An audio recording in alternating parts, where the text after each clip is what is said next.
Hey everybody, Bill Knutson here, New York Sports with an Attitude. Well, I've been off for several days. I was out of town this past weekend, busy with work a couple of days before that. But I'm back.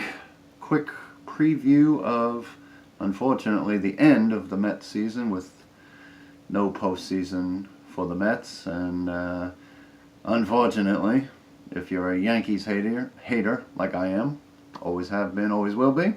But it's New York sports, so got to congratulate the Yankees.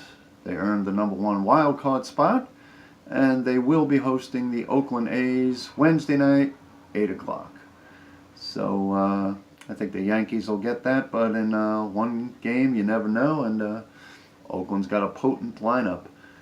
Chris Davis led all of baseball, 48 home runs, and had an incredible stat. For the fourth straight year, Chris Davis of the Oakland A's has hit for an average of .247. What are the odds of 4 straight years having the exact same batting average? But he did it. 2015 through 2018 batted .247 all 4 years. So that's pretty consistent. Not consistently great with the batting average, but pretty consistent. But he did hit 48 home runs, and he was a big part of why the A's are in that wild card game. So, good luck to the Yankees and the A's on Wednesday night. All right, anyway, wrap up for the Mets. This is how it ended up. The last homestand, 3 with the Braves, 3 with the Marlins. We took 2 out of 3 from the Braves and took 2 out of 3 from the Marlins to end up 4-2 with the last homestand, this past week. So that's pretty solid. Granted, the Braves weren't playing for anything. They already had the division wrapped up, and the Braves kicked our butt this year. Kicked our butt. It was pretty bad for us against the Braves. But, congratulations to the hated Braves, too. They won the division and kicked our tail. Well, that's really why they won the division. The bottom 2 teams, the Mets and the Marlins, they dominated both of them, and the Nationals didn't. We actually beat the Nationals in the season series, so that was probably the difference. Just beating up on the bottom feeders, and the Braves did it, and the Nationals didn't, and that's why they're division champs. But anyway, Mets end up the year on a high note. Like I said, 4-2 the last homestand. Syndergaard yesterday finished off the season with his first career shutout. Complete game and a shutout. So that was good. The Mets end up 77-85 for the season. So I'm going to give a couple of quick stats besides the 77-85 for the year that I just gave you. 40-41 on the road. That's pretty respectable. Only 37-44 at home. We were actually better on the road than we were at home. Going to have to work on that. Can't be 7 games under 500 at home and expect to be competitive, but 40-41 on the road, that's pretty solid. So I was happy with that part. A couple of weird things. I kept track of each month, how the Mets did each month. In May, we were 10-18 after the incredible 11-1 start. In at the end of March and through most of April. 10-18 in May, and that's when we started to kind of fall apart for the season, and then the historically horrific 5-21 in June. So through May and June, we went 15-39. Absolutely horrible. The rest of the season, take away May and June, all the other months combined, we went 62-46. So if we could have avoided, 2 months in the spring, the early spring, and all summer long, through the All-Star game and after the All-Star game, 62-46.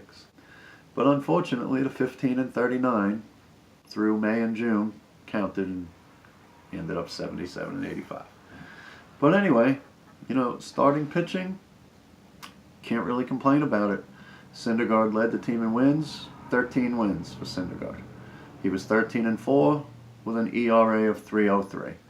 Like I've said, he wasn't dominating the way we're used to him dominating, but he got better at the end of the season and ended up 13-4. We can't argue with 13-4.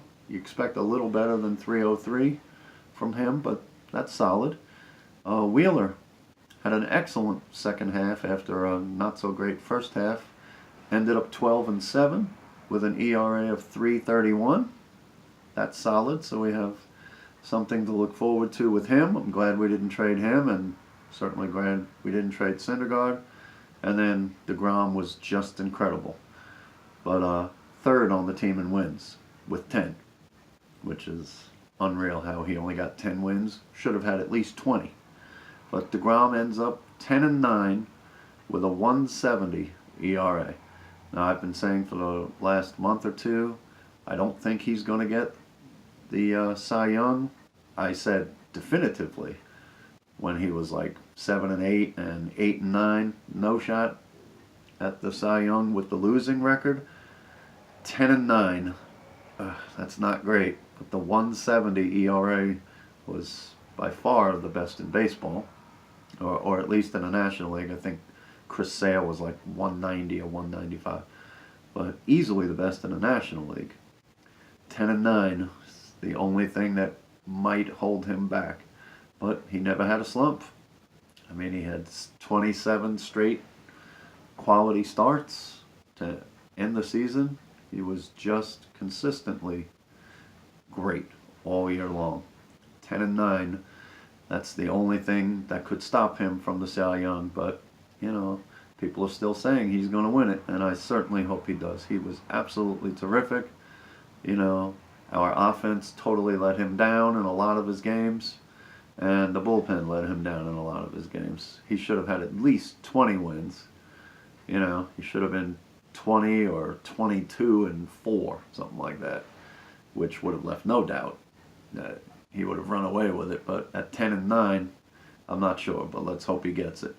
Steven Matz, 5-11 was his record. Not good at all, but he showed signs. He ended up with an ERA of 3.97. It's not great, but it's not horrible. He got better as the season went on, but he made 30 starts. So, he avoided the injury bug, and I'm sure he got let down some by the bullpen, but he had several starts that were just really bad. But, we'll see what happens with him. Vargas, he did better in the second half, ended up with 7 wins, 9 losses, ERA of 5.77. 5.77 is not good at all, but at one point it was pushing 13 in the first half. So he got better down the stretch, but I don't have any faith in him next year. I'm looking really at the top 4, and we've got some hope there, for 2019. The bullpen, I don't know about the bullpen. I still like Gesellman and Lugo. I like that kid Tyler Bachelor, but we have a bunch of no-name guys that we can't trust. I don't trust Seawald, so like I've said a few times before, try and go after a Kimbrel. Try and go after a big-time stud closer. Try and show the fans that we're trying to get a piece of the back page away from the Yankees. I don't think we'll do it, but, make me eat my words. I'd be happy to eat those words. But, we need some help in the lineup. I know McNeil came up and gave us a big spark. I hope he has the second base job locked up. Nimmo was a huge surprise once he got a chance to play every day. He did a great job. His on-base percentage was over 400 for the season. And you got to love his hustle and his smile and his attitude. So I hope he's got an everyday job. Conforto had an excellent second half. Ended up 28 home runs, 82, 83 RBIs. Only batted like 240. He's got to work on that. But he had a much better second half.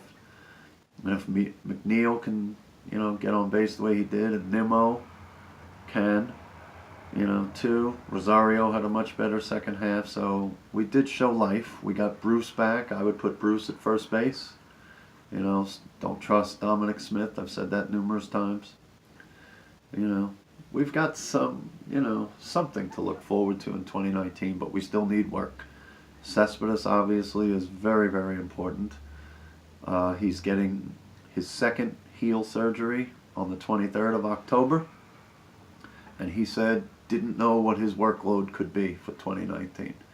So can't really count on him. Is he going to miss the first half of the season, 3/4, the whole season? We don't know. So we still need some help in the lineup. We did get a little bit of speed with Rosario seeming to step up his base running a little bit. Nimmo's got some speed. McNeil's got some speed. But we still need help in the lineup, definitely. We don't have enough to compete for a championship yet. Got to work on the bullpen for sure. And maybe another starter if possible. But, I like definitely the top three, Syndergaard, Wheeler, DeGrom. That's about as good as you can get for a top three, and Matz is still iffy. I don't completely trust him, but we'll see how that goes. We'll see about Cespedes. There's no way to know when he's going to be back. I guess we'll find out as spring training approaches. Maybe we'll get another update. I don't know. Obviously, we're a lot better off with him in the middle of the lineup than without him, and we've got him for 2 more years through 2020, so hopefully he's a fast healer, and he can get back to the Cespedes of 2015, because we need him. We've got history going on in baseball as I'm speaking right now. The first of 2 163rd games to decide division winners.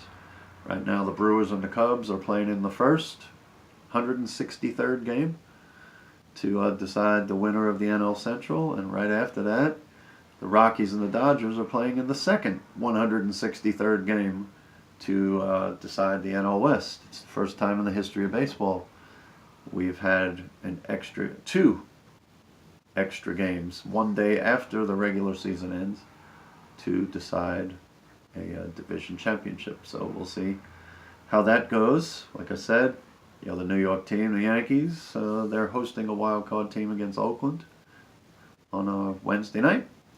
So we'll see how that goes. And that's about it for the Mets season. I like the way it ended. Obviously, May and especially June was horrible and doomed the whole second half of the season. But, we have some things to look forward to. And hopefully we can build on that and get a few extra pieces in the lineup and the bullpen to make us competitive in 2019. I'll look forward to it. So I guess there won't be much to say about the Mets. I will comment, about the Yankees, see how they do Wednesday night. Jets fans out there, it was not good. We go down, the Jets go down 31-12 to Jacksonville. Kind of what I expected. Jacksonville's defense is excellent, and they completely shut down the Jets. Darnold had a great first game that Monday night in Detroit, but he's kind of looked like a rookie the last 3 games, and the Jets have lost all 3 of those games. Now, I'm not saying Darnold's no good. I'm not saying that at all. Just that he started to make rookie mistakes and, turn the ball over a little bit. And we'll see how it goes. But I said the Jets were like a 6-10 team, somewhere in that neighborhood. And I'm going to stick to that. Somewhere around in that neighborhood, 6-10, 5-11. I didn't think, they were going to be a playoff contender. Still don't. We'll see if Darnold can, continue to build and maybe take them in contention in the next year or 2. We'll see about that, but it's going to be another long year for the Jets. And for the Giants, I expected Breeze to tear up the Giants. It really wasn't Breeze, though. I expected Kamara to tear up the Giants, and he did. He scored 3 touchdowns, and we couldn't stop him, and the Saints just have a really good offense. I expected the Giants to lose that game, and they did. So the Giants fall to 1-3. Doesn't get any easier. Next week, the Giants have to come heading south down towards me. They're heading to Carolina to play the Panthers. I don't expect them to win in Carolina either. So I'm expecting after Sunday the Giants will be 1-4. The Jets are hosting Denver next week, and maybe they can win that game. I don't think Denver's that great. Their defense is kind of weak, with the exception of Von Miller, who's great. But the defense hasn't been that great for Denver. I don't think they're anything special on offense. I think it's a a winnable game for the Jets. I'm not predicting them to win, but I think they can win. And I don't think the Giants are going to win at all in Carolina. So it's off to a rough start for New York football. Like I said, the Mets ended up well, but their second half was doomed because of June. But, I think there's a ray of sunshine for the Mets in 2019. So we'll see how that goes. Jets and Giants. And I think we're going to have another long year like last year for both of us. All right. So that's all I've got. Subscribe to the show if you get a chance. That'd be cool.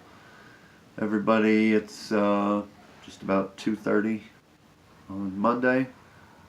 Catch those 163rd games. The first one's going on now. The next one's at 4 o'clock if you get a chance. Wild card playoffs tomorrow and Wednesday. And the regular division series, I think, they might start Wednesday as well. Wednesday, Thursday. I don't know.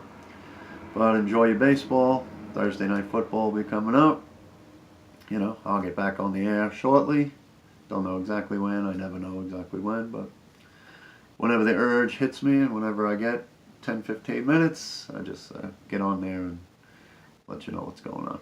Alright, so again, subscribe if you get a chance. Have a great Monday night football tonight, Chiefs and Broncos. So enjoy that one. And thanks everybody for watching. I appreciate it. Have a great day and night, and I'll catch you next time.